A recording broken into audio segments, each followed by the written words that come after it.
call upon our respected Associate Professor, Sir, Dr. Vimalraj, Sir, to welcome the next speaker.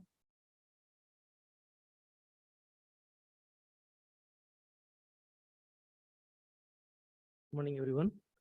I'm honored to welcome Professor Prince James, Sir, ex-faculty of CMC and currently consultant pulmonologist, interventional pulmonologist at Naruvi Hospitals, Vellore. He has more than 32 national and international publications.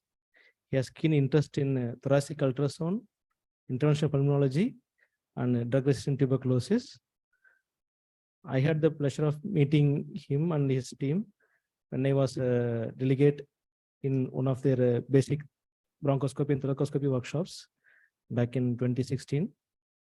So I welcome Sir to give his talk. Thank you.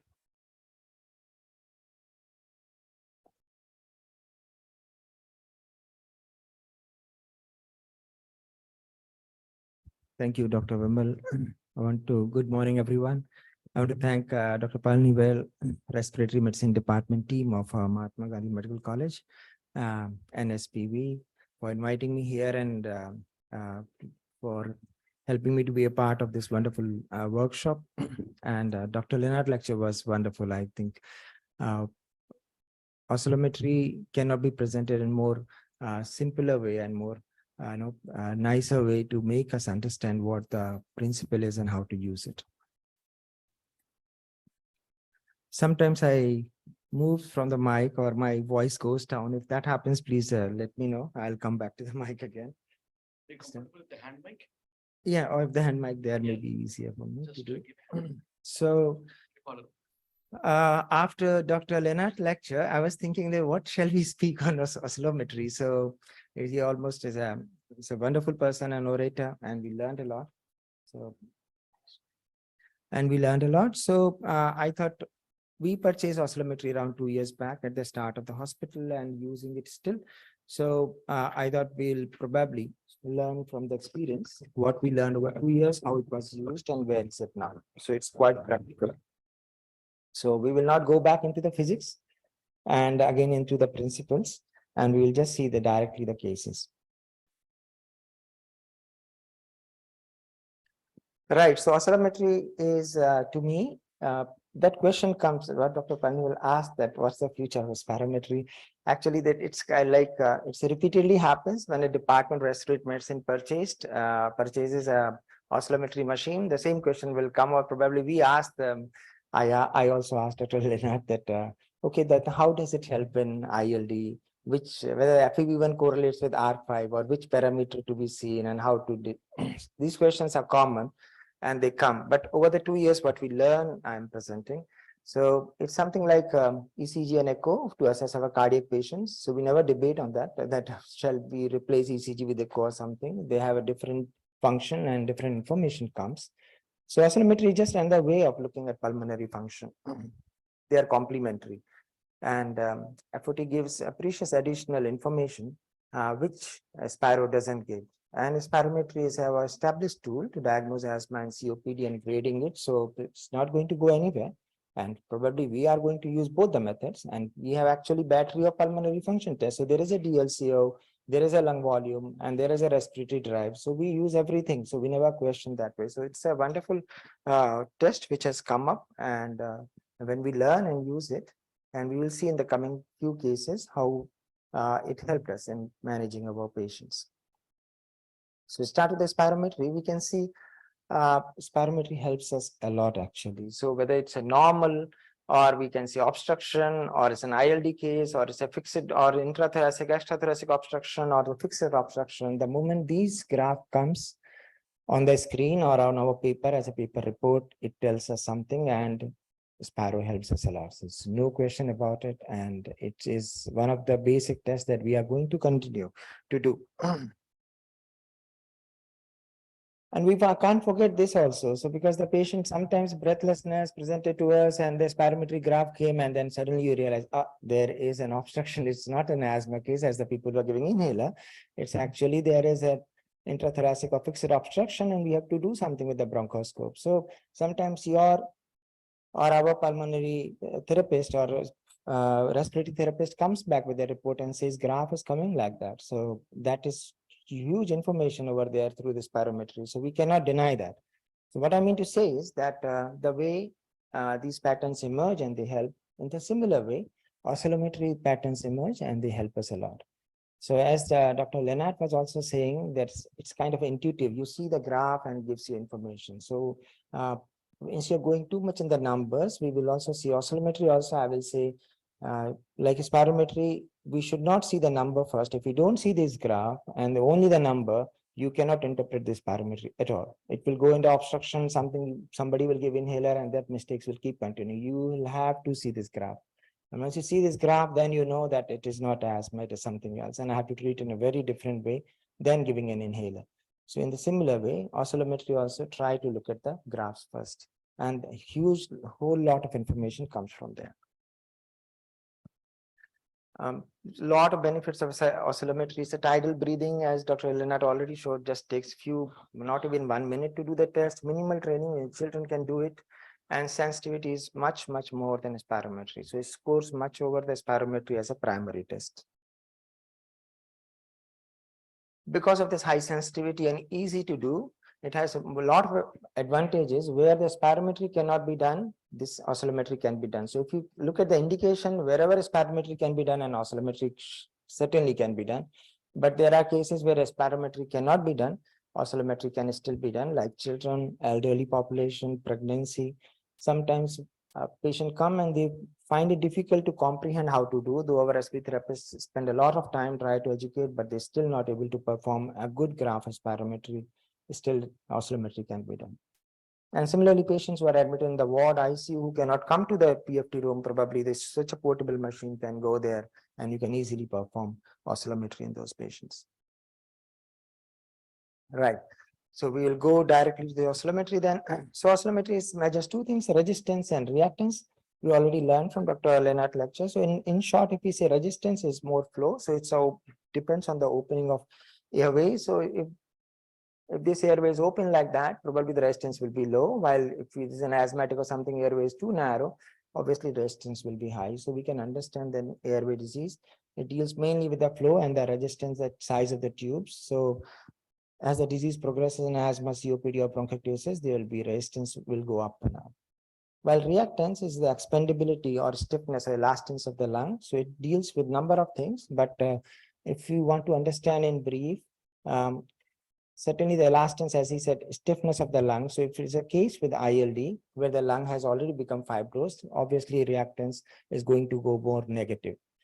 And in case of any other restrictive lung disease, suppose chest wall or diaphragm related, also reactance will go down.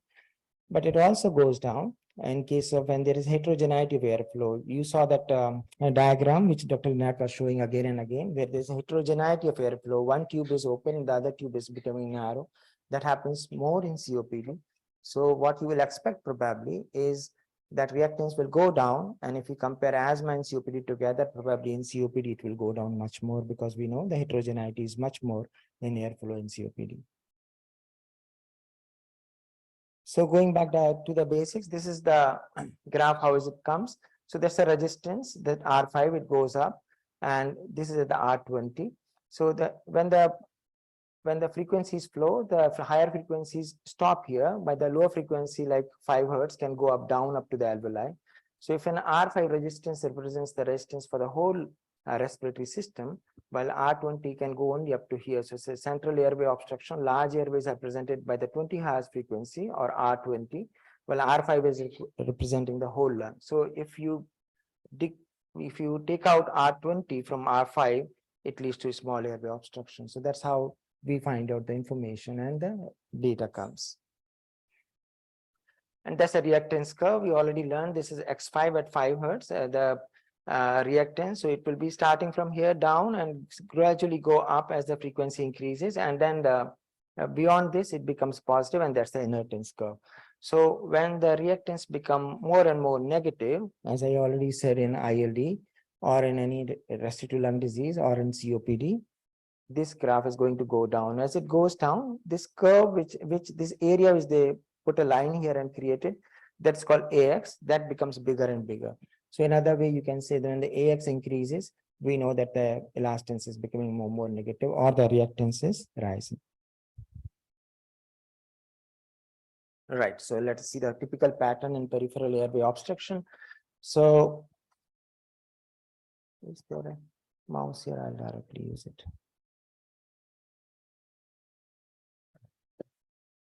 So that's a typical peripheral airway obstruction pattern. We can see the R5. We were expecting if it is an obstructive airway disease, it has to go up, so it has gone up. But the R5, which is a total airway resistance, it will go up more, but then the larger airway. So the R20, it hasn't gone up, though it has gone up, but not as R5. So we can see it here. The resistance at the 5 hertz is much higher than the R20. And if you take out R5 minus R20, that will also be high. So graph, which was normally expected to be like that, goes up, and with the 5 frequency, it goes up much more higher than the 20. And then when that pattern emerges, you know there is an obstruction happening there. Resistance is quite high, and the small airway obstruction can also be interpreted by that graph. In a similar way, when the X5 goes down, and this was the expected graph for X5 normal, when it goes down, it's more increase in the reactance or increase in the AX, and you can say FRES, which is here, that also moved from here to here. So either way you interpret it, but what it means is the high reactance. The companies means that whether the Tremoflow or others, they are giving this graph also color coded, so it becomes really simple to understand, because in this what the statistics that Leonard was talking is already, so that's a normal curve, and when we are coming here, moving this side of the curve, it is abnormal. So this whole area is green, so values falling here will be green, yellows on there, and then as far as we keep moving this side, it means it is more and more abnormal. So if we look at here, we say what happened to the R5? This is the blue dot, which is representing this here now. So it is sitting here, which you already know in the red zone. So it has increased quite a bit over there. R5 minus R20 probably became much more increase in that because of too much higher resistance. And AX has increased, lying in the red zone, as well as the X5. So there's a high reactance and high resistance.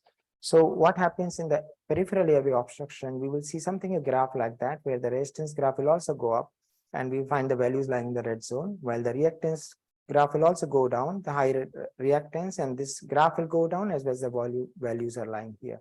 So that's one pattern to assess the obstructive airway diseases.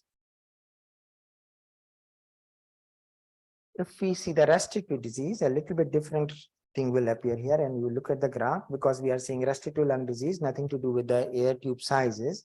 So the resistance will not go up that much. So we can see that R5 is almost near the normal and R20 also there. So resistance graph is still sitting here. And if you see the color coding, it is sitting in the green zone. While the reactance curve will surely go down. So the high reactance or negative reactance has increased here. AX has also increased from here. It has come here. So we can make out that, see the values are lying beyond the red zone. So it's quite negative over there. And that's a very typical pattern for restrictive lung disease. So the reactance is going down and down, becoming more negative, while resistance is maintained. So it's normal resistance, high reactance. You can interpret that as a restrictive lung disease. And if you want to see the reversibility, there's a good curve here. You can see that for an asthma patient, this was done. So we were expecting X5 to go up. It went quite up. X20 also went up, but not that much. But when they gave the bronchodilator, this graph moved down and almost come to the normal. So that means there is a reversibility. And if you want to see in the color coding, X5 was here, R5 was here initially, and it almost moved to the boundary line of green. So there is a huge reversibility available over there. And similarly in the AX was this much earlier, this much big earlier. And now because the graph moved with the reversibility there, the AX has become so small. So you can see here from the red zone, it has come to the green. And similarly X5. So when this graph comes in picture right in front of our screen, when you see it, you can easily interpret and know which way it is going. So reversible or not. So this in comparison to spirometry value, where we really see that 212%, is it happening or not? In this, probably the technology is helping us a lot, because you can just eyeball it and you know from here it is moving here. It's quite a bit reversible. If you really go into the number, R5 is 40% reversibility for R5, 50 for X5, and 80% for AX is considered by ERS currently as a significant bronchodilator response. Okay, so let's see a few cases which we come across. So this is a 50-year-old male non-smoker. He's presented with cough for a few months, and mom had asthma. So that was history we found out. So now we are thinking that what he has, mother had asthma, maybe he also has asthma. That's why he's having cough and not improving by the usual treatment which he took outside. First responsibility to do a spirometry. So spirometry was done, and the values come like that. So FEV1, FEC are all are above 80% or there. This ratio is 71%. You may start looking at the graph. As I said, first look at the graph, maybe a little bit concavity here. So we can interpret it as maybe he also has asthma, maybe obstructive airway disease. When oscillometry was not there, we used to look at the MMEF ratio is 75-25 and used to say, yeah, see, it is coming down, reduced MMEF, this is small airway obstruction, and used to treat. So that's how the usual practice goes. But you remember this graph and the numbers and how we searched in that, and look at his FOT. That's the FOT. So in comparison to that one, you can see that this one shows that same small airway obstruction in a very, very dramatic way. Most of the values, the resistance values are lying in the red zone. Our resistance 5 - 20 small airway also lying in the red zone, X5 lying here, AX lying here. So clearly shows there is an obstruction going on, and patient probably will benefit with your inhaler. You give the reversibility test, this resistance which was lying here drops down almost to the normal zone. So it also says the reversibility also there. You want to count in numbers, you can say 40, 50, and 80% here. So that's available there. So that's what I mean to say is that it's so sensitive test that what spirometry was picking up and giving us some idea, maybe there, probably we are there, and with our clinical sense, we were doing it actually, but oscillometry helps us in quantifying it in a much more better way, and gives a more better confidence in the diagnosis and treatment for the patient.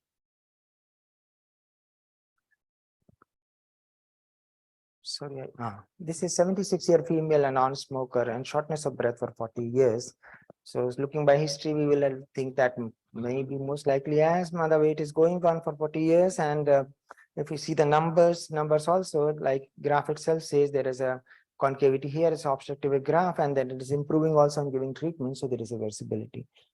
Same, the numbers also say that 55% becomes 78%. So there is a 42% reversibility in FEV1. So good graph for obstructive airway disease. Most likely asthma treatment started, and 6 months follow-up, it improved also. It became 76 and 84%. So it's almost reaching normal.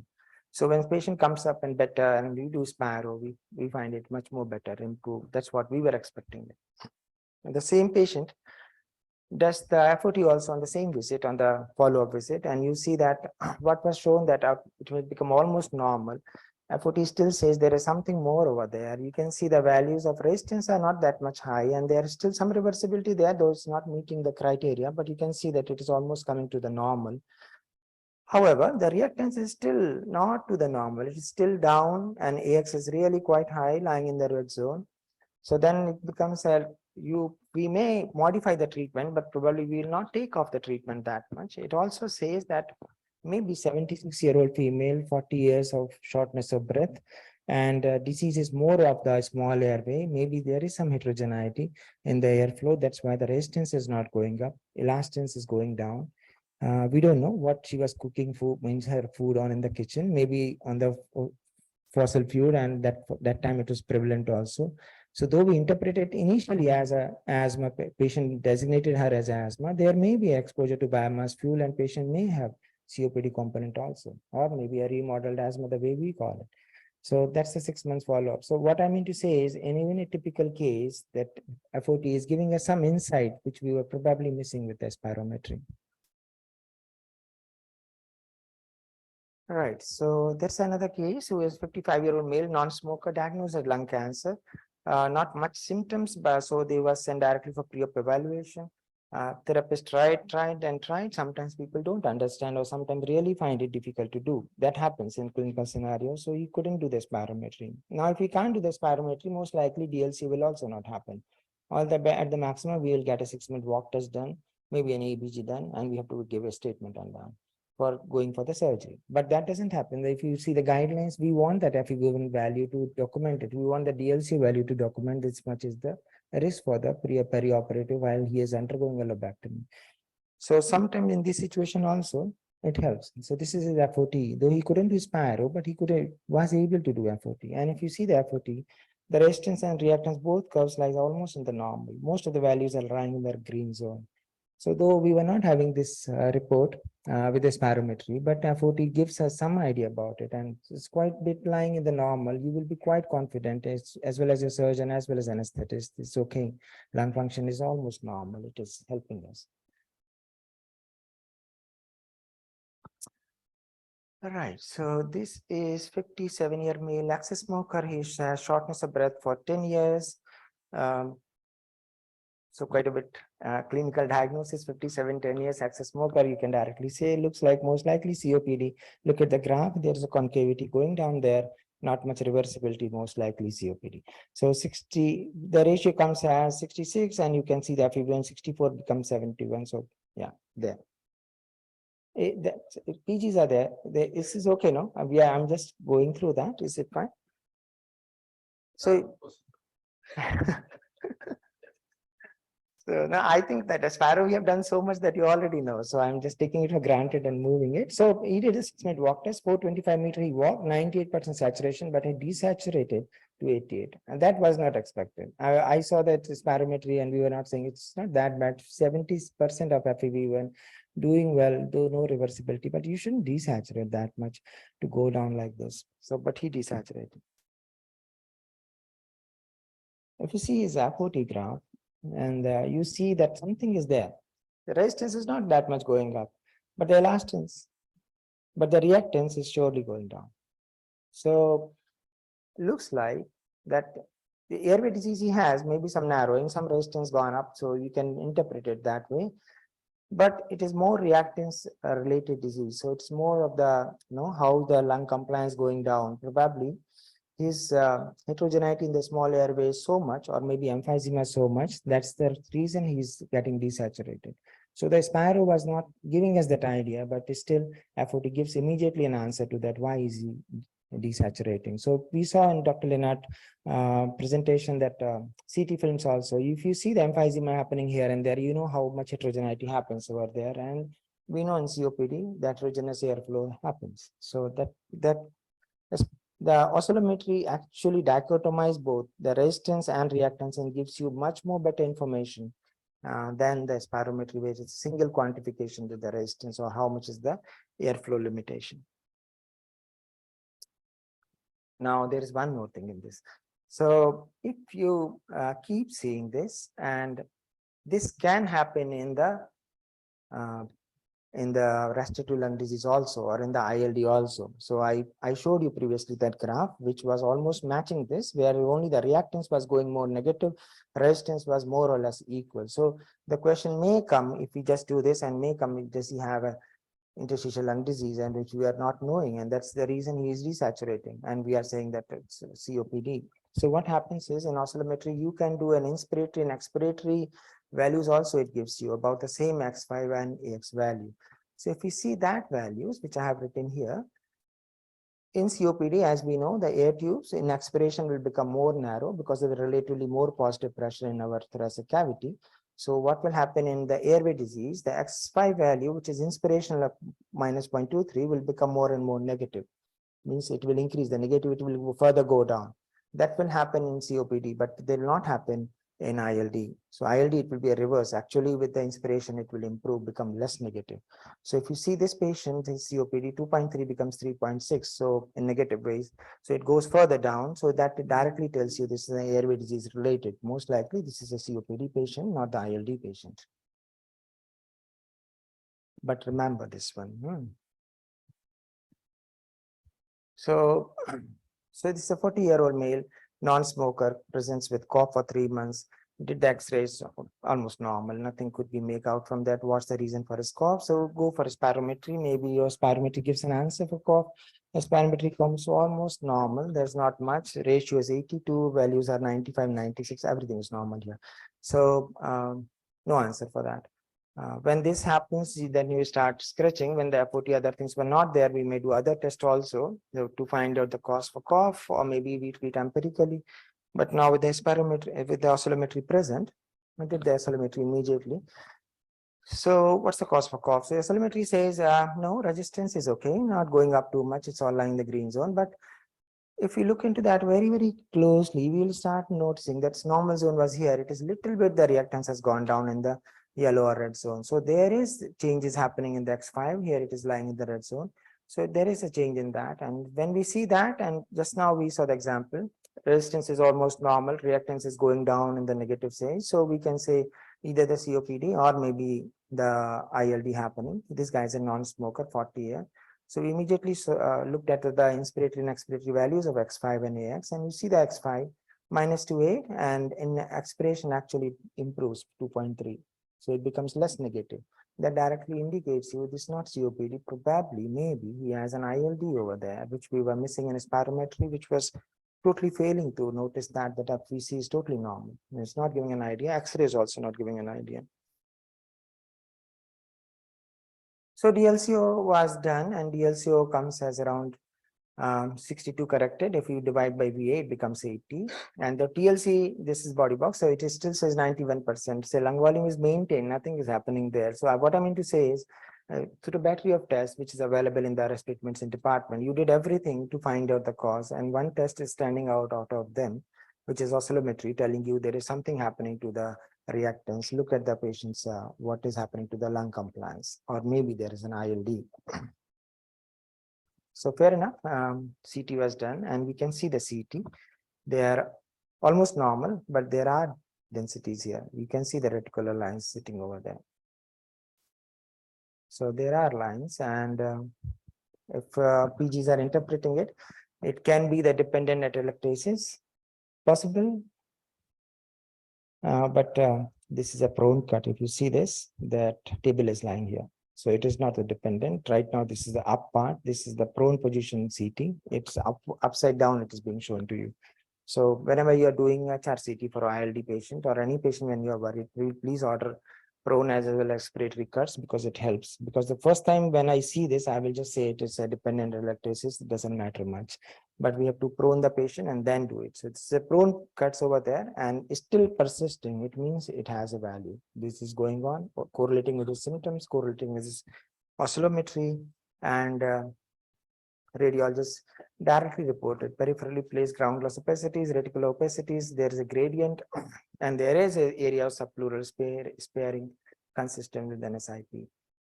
We want to detect the disease. We want to detect disease early, not late, especially in ILD and COPD, where it is already progressive disease. And that's where this oscillometry helps us to pick it up very, very early, where the other things are failing. You can say it another way also, because the oscillometry is giving you a direct idea there is an ILD, you will be able to do the CT scan. Otherwise, you can save the CT scan if that result is also normal.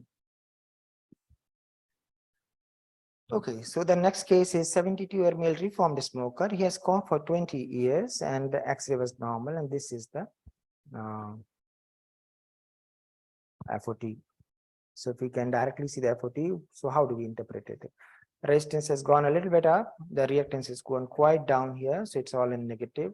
And as we see the reversibilities, there are hardly any reversibility, 10% comes here and 16% R5.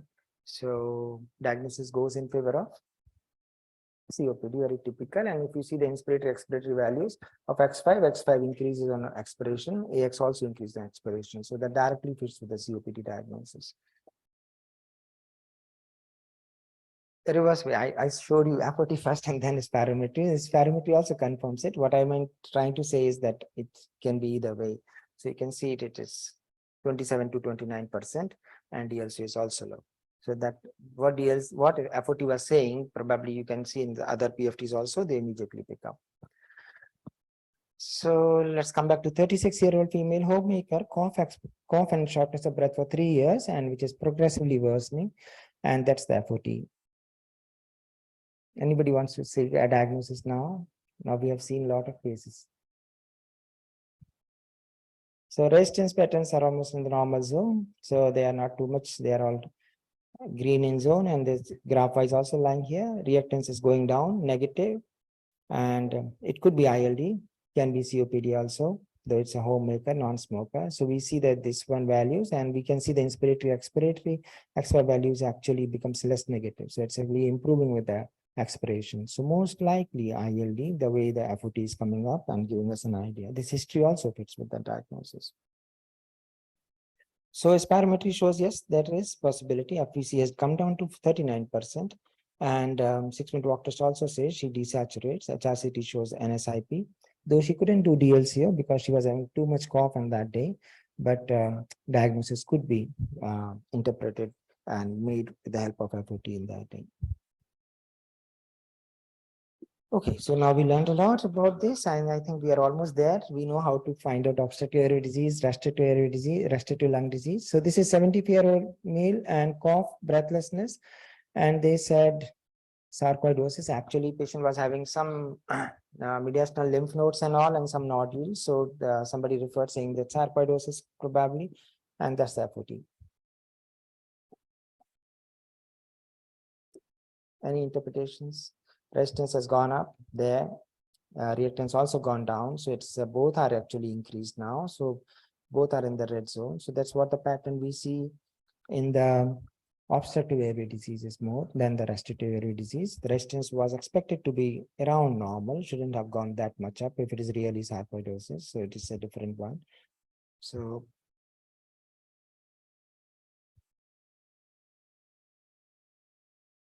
that's the spirometry for the patient, which comes to almost 72% ratio, but FEC, FEV, when both are 80%.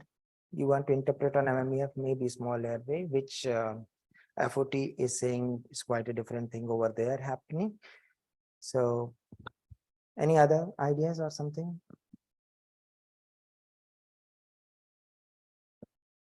So Spiro is not saying that much is an obstructive airway disease. The values are quite normal, though the FOT is diagnosing it.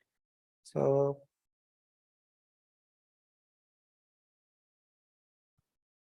there was one more thing in this. I put both the graphs together for you. So this is almost coming normal, or this is here. But in this graph, what I didn't tell, or I thought you will point it out. So this graph in obstructive airway disease goes like this, if you remember. If you go back, you see it goes like that. R20 doesn't increase that much. So R5 will increase. R20 belongs to the bigger airways. Resistance shouldn't go up there. It's a small airway disease. So that R5 should go up. But if you look at the graph, the R20 is also going up. So it looks like something is happening to the larger airway. So actually the mediastinal lymph nodes were compressing the airway, and there was a substantial narrowing of the trachea, and that's what was causing it. So there is both sitting over there. So there is an obstructive airway disease, which is a larger airway, plus the sarcoidosis, which is infiltrating both sides and causing it.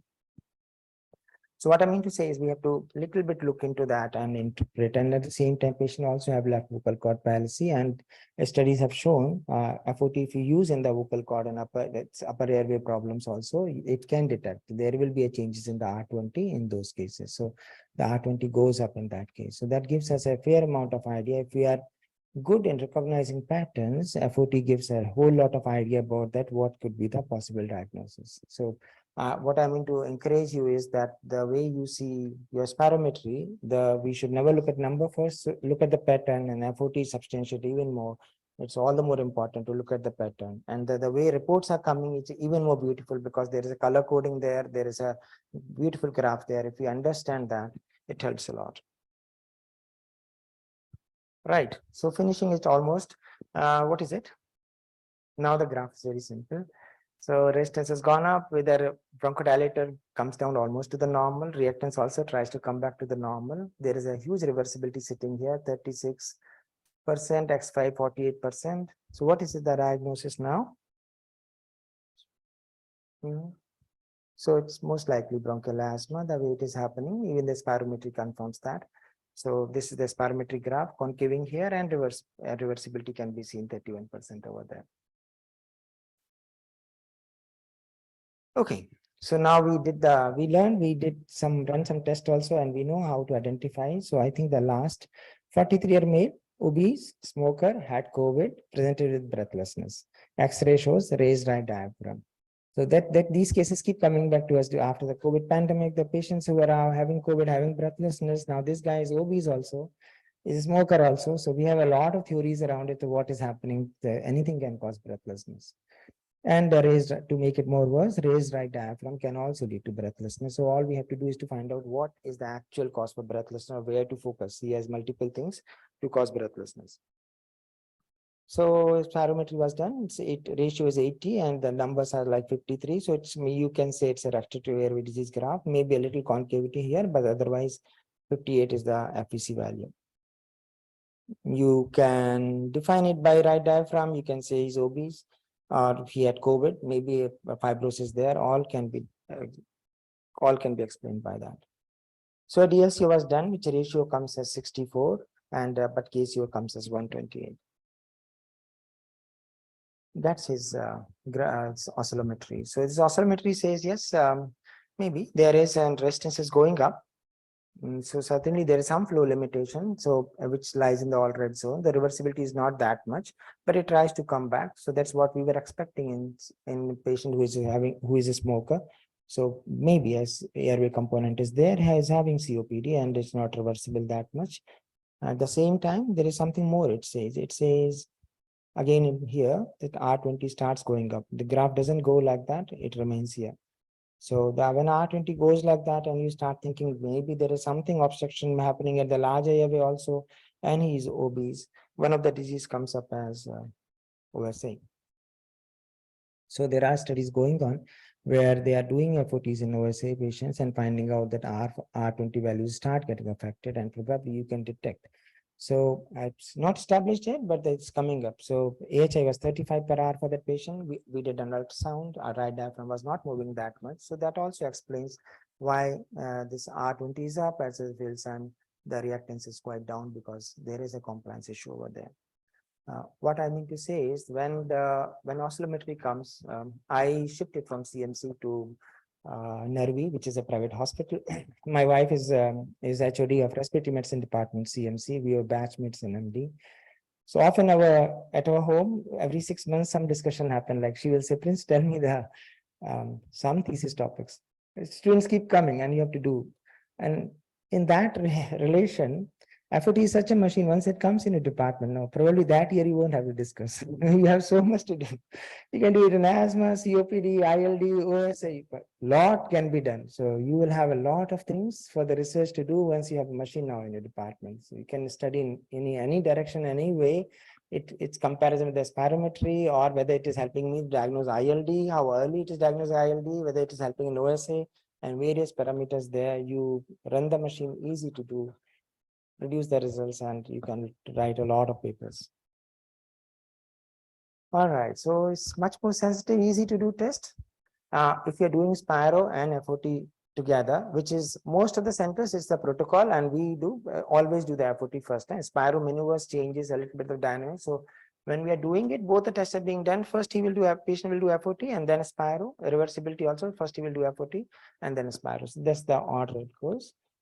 And we must look at the patterns. So we have to learn, remember the patterns gradually. And we should also look at the inspiratory, expiratory values. So actually when machine came, these values were not there with us, but later on, I am thankful to Team Thoracis. They arranged it for us through Canada, and now our machine was modified, and now we have values for inspiratory as well as expiratory. So it really helps. You saw in the examples, the COPD and ILD, it helps a lot.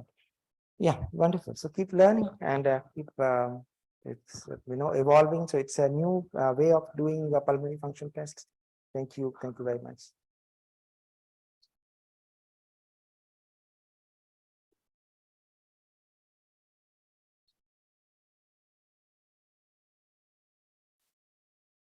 Anyone has any questions, we can ask. Real life scenarios.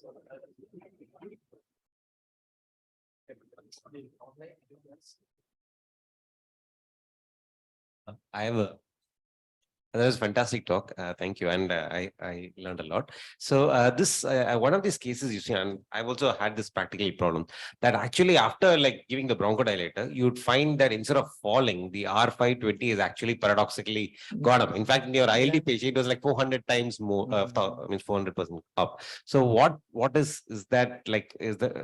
It's like is it like a counterpart of dynamic hyperinflation? What exactly is happening? Yeah, that's it's sometimes, as I say, it's a new test. We are all learning and it's a pathway. So I totally agree. And share the same thoughts. We also get these graphs sometimes. When it becomes a minus, then it can be paradoxical, because one value, if it is increasing the other way around, so then one R5 is changing less and R20 is changing more, it may become more positive. So that may give a paradoxical. But I also agree with you that sometimes really reverse happens. In R5 itself, it will become, after bronchodilator, it becomes more. I think the way we were seeing the initial graphs and this heterogeneity, somewhere something is there where the flow really changes, and answer to those things are still not there. I think this is the question I asked in NAPCON Udaipur to Leonard. He came there actually. So he's saying that he wants us to do those patients lung volume and DLCO and give him. So he want to have a full idea about it. So our current protocol is, if good thing is this patient will not be, I mean, in 3 months or 4 months, one will come. It will not be like every day you are seeing same thing and not interpreting. But when it comes, our protocol is to do of them full PFT, collect the data, and let us then learn from it and what is happening. Yeah, any other question? Yeah. One thing which is advisable when you do a bronchodilator test is that patient should not take any asthmatic drugs prior before coming to the hospital for the test. Because there could be some instances where we have also seen it increases. Probably it is one of the reasons. We don't know. But ideally, we should not take any medicine. Normally in PF lab is the practice. That's the practice in all labs. Normally we, yeah. True, that's a conventional teaching that we should not Yeah. stop everything. Yeah. But if you look at the 2019 ATS ERS recommendations for technical standard, they say you need not withhold any of these drugs. So there is still a lot of controversy in spirometry. We are in the learning curve yet, but there are a lot of learning points for us, especially with the machine. You said we need to look at the inspiratory components as well. I hope Thoracis is given us that options to look into the inspiratory, right? We'll talk it out later.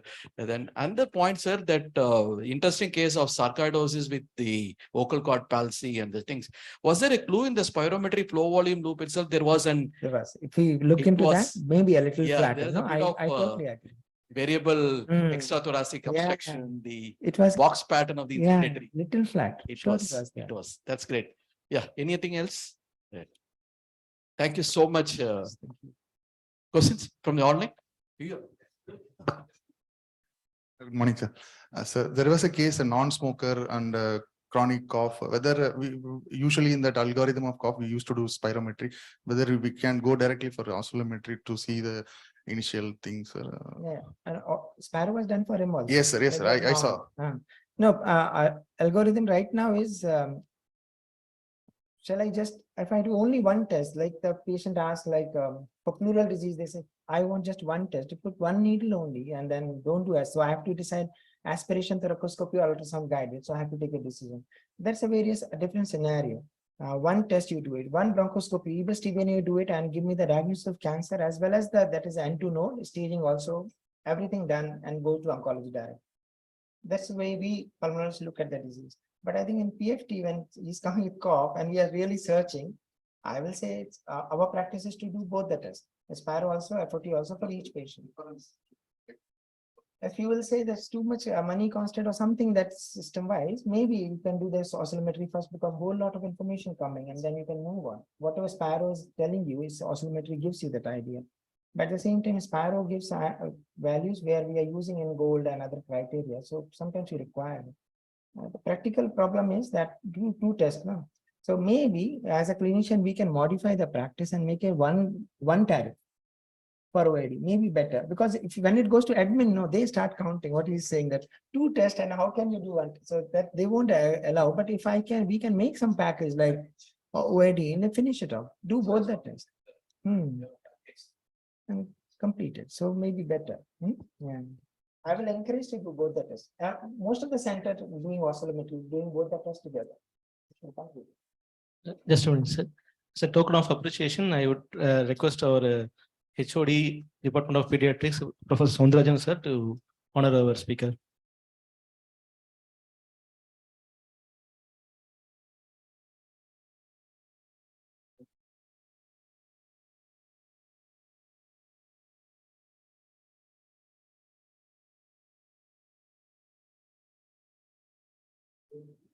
They are going to be the beneficiaries.